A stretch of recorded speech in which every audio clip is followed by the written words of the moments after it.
The storm over the canyon world of Veros 9 had raged for 3 days. Howling winds thick with red dust and static lightning that made even the hardiest of scavenger drones retreat to their shelters. Amid this chaos, a solitary figure trudged forward, his boots grinding against the stone, his visor dimmed to block the electrical flashes.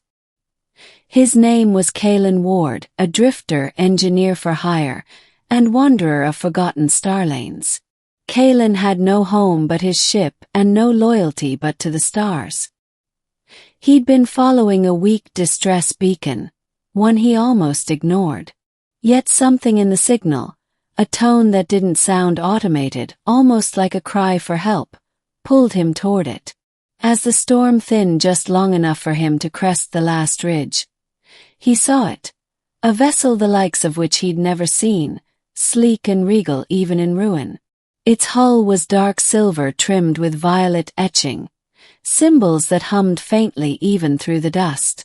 It was no merchant freighter, no smuggler's craft.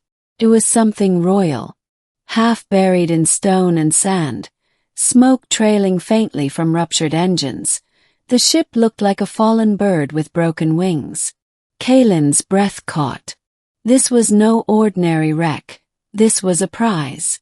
Even in shattered form, its worth could buy him a dozen lifetimes. But the beacon pulsed again, and he remembered the voice he thought he heard beneath static. Not cargo. Someone alive. Kalen adjusted his toolkit, descended the jagged slope, and pried his way into the broken starship. Inside, the air smelled faintly of ozone and crushed blossoms. The corridors glowed dimly, like veins carrying the last of a dying light. He followed the sound of shallow breathing, his hand ready at his belt. And then he found her. She was seated against a slanted wall, half covered in a shimmering cloak torn at the edges. Her skin was pale golden, her eyes burning like molten amber as they opened at his approach. There was something regal in her stillness, even wounded. "You came," she whispered, her voice soft but carrying an echo, like it wasn't meant for human ears. Kalen dropped to one knee, scanning her condition. "You're alive. But your ship's a wreck, but I can try to fix what I can. Do you have injuries?" She tilted her head slightly, studying him as though surprised at the lack of reverence in his tone. "I am stable. My vessel must fly again. Without it, we are both lost." Kalen didn't ask who she was. Didn't ask why her ship carried markings unlike any he'd seen. He only nodded. "Then I'll fix it." He didn't know she was a queen. Not yet. Mending more than metal. Repairing the vessel was no small feat. Its technology was alien even by galactic standards. Organically woven alloys, self-healing circuits, energy cores that pulsed like living hearts. Kalen had to learn as he went, guided only by his instincts as a mechanic and the occasional cryptic instruction from the woman. Her name, when she finally gave it, was Serenia. She spoke it softly, as though unused to revealing it. She never said her title, though her bearing never wavered. Days turned into a strange rhythm. Kalen crawled through broken conduits, welding makeshift stabilizers, jury-rigging human parts into alien sockets, while Serenia sat nearby, sometimes watching silently, other times asking him about humanity. "You have no empire?" she asked one evening, her voice carrying curiosity. Kalen chuckled, wiping dust from his brow. "We've got governments, factions, people who like to think they rule. But an empire?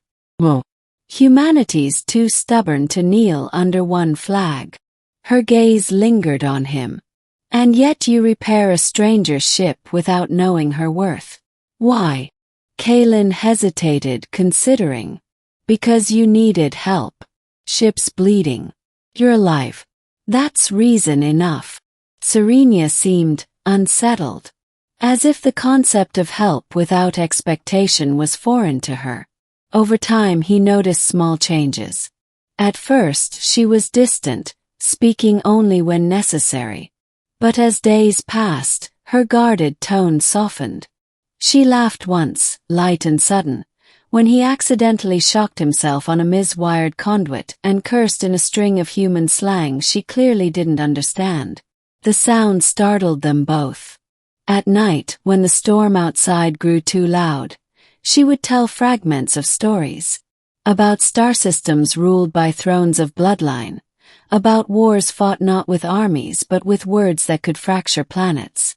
She spoke of bearing responsibility so vast it suffocated her. Kalen didn't press.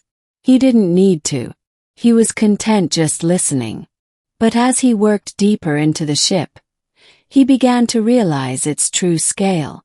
This was not a cruiser or a battleship. This was a royal flagship. Its systems carried command protocols meant for ruling fleets.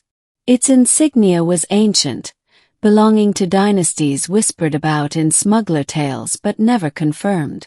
Serenia wasn't just some traveler. She was someone important. Very important. Still, he didn't treat her differently. And maybe that's why she began to trust him. Rising conflict. Shadows of pursuit. One morning, as Kalen tested the reactivated sublight engines, the ship's scanners caught movement. Multiple signatures approaching fast. Serenia's expression hardened. "They've found me." Kalen glanced at her. "Who?" "My enemies. The coup that shattered my throne.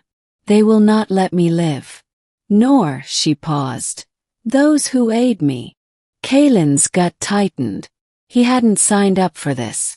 Fixing a wreck was one thing. Being hunted by fleets was another. Yet when he saw the flicker of fear in her eyes, the same queenly woman who had spoken of empires without flinching, something in him decided. "Then we get your ship flying before they land." The hours that followed were frantic. Engines roared half-repaired, sparks flew, alarms screamed. Kalen pushed himself harder than he ever had, sweat dripping as he spliced wires with hands that shook from exhaustion. Serenia joined him this time, her once distant posture gone. She held power conduits steady as he welded, rerouted failing circuits with gestures that bent light itself. For the first time they worked as one. The approaching fleet descended through the atmosphere, their dark hulls glinting with predatory precision. Kalen slammed the final panel shut. "That's all I can give you. She'll fly but not smooth." Serenia stepped closer, her amber eyes blazing. "It will be enough." Climax. The flight of the Queen. The ship screamed as it tore free of the canyon, engines spitting fire. Kalen strapped himself into a co-pilot's chair. He wasn't sure he was allowed to touch. Serenia stood at the helm, hands outstretched as though guiding the vessel with more than controls. Enemy ships swarmed behind, spitting lances of plasma.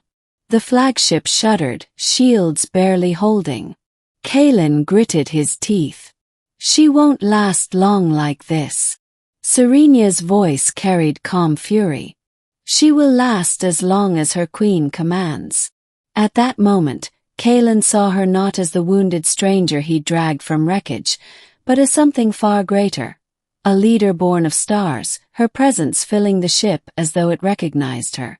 She wove the vessel through storm clouds and lightning, each maneuver impossible but precise. Kalen rerouted power mid-flight, patching systems with the speed of instinct. Together they kept the ship alive. Finally, Serenia turned to him, a faint smile on her lips despite the chaos. "Hold fast, stranger." The ship ignited its remaining drive, vanishing into the sky in a burst of light. The enemy fleet shrank into nothing behind them. They had escaped.